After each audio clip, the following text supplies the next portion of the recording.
Here we're going to discuss a unique property of liquids.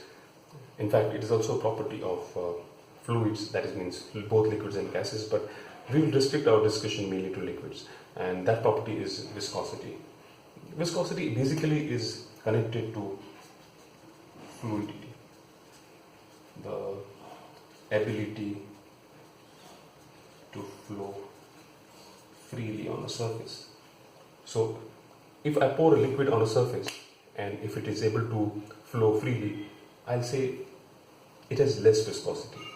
And if it is having difficulty, if it is not able to flow freely onto that surface, we'll say it is more viscous. Example, two common examples taken are water and honey.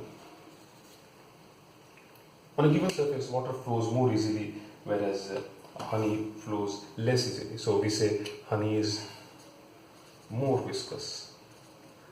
That means it has more viscosity, whereas water is considered less viscous as compared to honey. And if you look at gases, gases will be still less viscous than water because they are able to flow far more easily than honey and water. So that is the concept of viscosity. Let us look at two definitions of viscosity and then take this discussion further. So these are the two definitions that I have chosen for discussion in this particular video. The first one says the internal friction between two successive layers of a moving liquid. So let us say we have a pipe and these are the two walls of the pipe, and a liquid is flowing through this pipe, and these are the various layers of that particular liquid, and let us say the liquid is flowing in this particular direction. The internal friction between two successive layers, between any two layers, there is friction. They try to stop each other from moving. When the liquid is trying to move in a particular direction, there is a friction force which comes into play between two layers of a liquid. That friction force is known as viscous force, and that property is known as viscosity. The important thing to note is internal friction, successive layers, and moving liquid. So first of all, let's understand that it's internal friction between the layers of a liquid and between two successive layers of liquid, and that too when a liquid is moving, not when it is stationary. So that is the concept of viscosity. The second definition says property by virtue of which liquid opposes the relative motion between its adjacent layers. If I look at this flow of liquid more closely, and these are the various layers of liquid, what is observed is the layer which is very close to the wall has velocity nearly equal to 0, and as we keep on going up, the velocity keeps on increasing. So, and this particular layer of liquid, the central layer probably, has got maximum velocity. This is V max, and over here again we have V equal to 0. If I look at two layers, let us call this layer say A and layer B.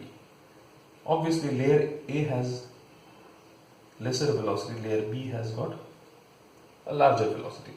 So what happens is layer A, which has got lesser velocity, it tries to stop layer B, and therefore it applies a force in the opposite direction, in this particular direction. Layer A opposes it, its velocity is less, so it will try to decrease the velocity of the layer B, and therefore applies a force in this direction. Layer B has got larger velocity than A, therefore it tries to pull the layer A in this particular direction, and therefore it applies a force in this direction on layer A.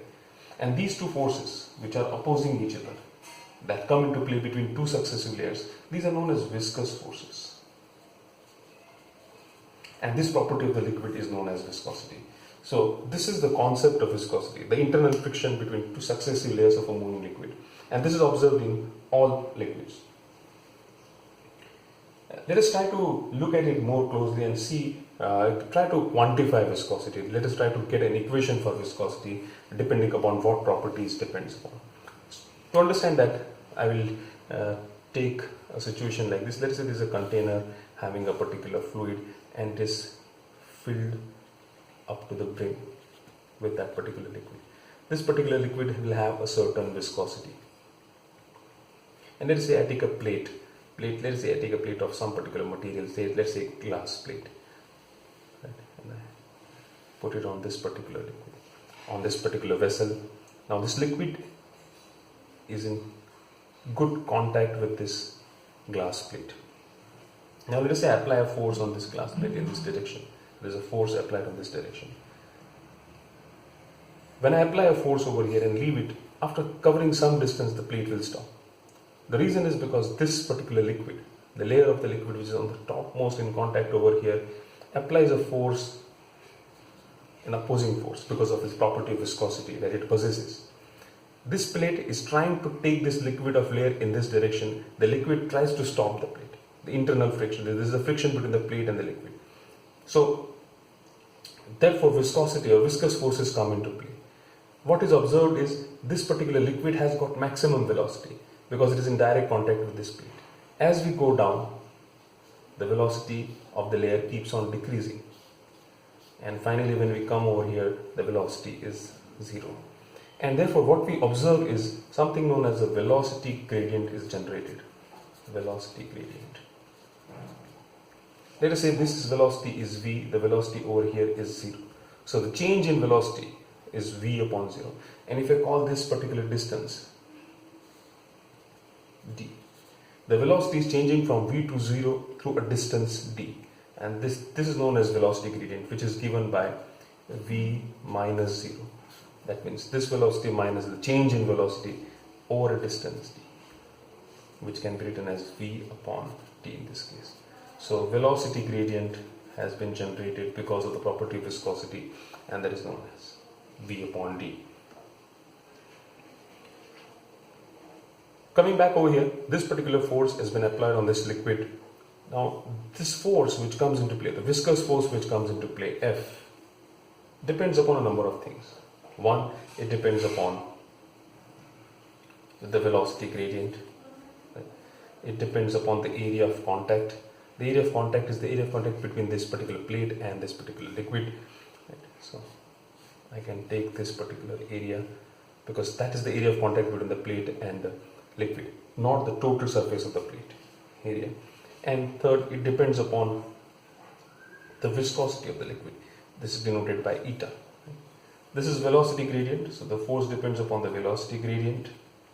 It depends upon the contact area and viscosity, and this is known as coefficient of viscosity. Its value would be constant for a liquid. So I get an equation F is equal to eta A V upon T. This is the formula for viscous forces, and it comes out of these three factors: V upon D, which is the velocity gradient, contact area, and coefficient of viscosity. Now let us look at coefficient of viscosity. The equation that I'll get for coefficient of viscosity will be Ft upon Av. And if I take the units of these, force will be kg meter per second square. This is distance, so it will be meter. Area will be meter square, and velocity will be meter per second. If I solve this, I'll get kg meter square will cancel, seconds, 1 second will remain over here, so I'll get kg meter per second. So this is the unit of coefficient of viscosity, and as I said earlier, its value will be constant for a given liquid. There's another unit of coefficient of viscosity, or the more common unit is written as, and this is pronounced as poise. Poise is another unit of viscosity, and 1 poise is equal to 1 upon 10 kg meter per second. Kg meter per second, sir. That is 0.1 kg meter per second. And therefore I can write down 1 kg meter per second is equal to 10 poise is equal to 1 deca poise. So this sums up our discussion of viscosity. We have tried to understand the concept of viscosity, and we have tried to quantify it. We have got a term coefficient of viscosity, which gives us an idea about how viscous a particular liquid is. In the next video, we will look at applications of viscosity, right? And before doing that, I would like to leave you with a question, and maybe you want to get an answer to that particular question. The question is, does coefficient of viscosity or the property of viscosity depend on the temperature of the liquid? And if you think yes, that is the case, you may want to explain as to why that happens, and secondly, give a real life example of how viscosity depends upon the temperature of the liquid. Thank you.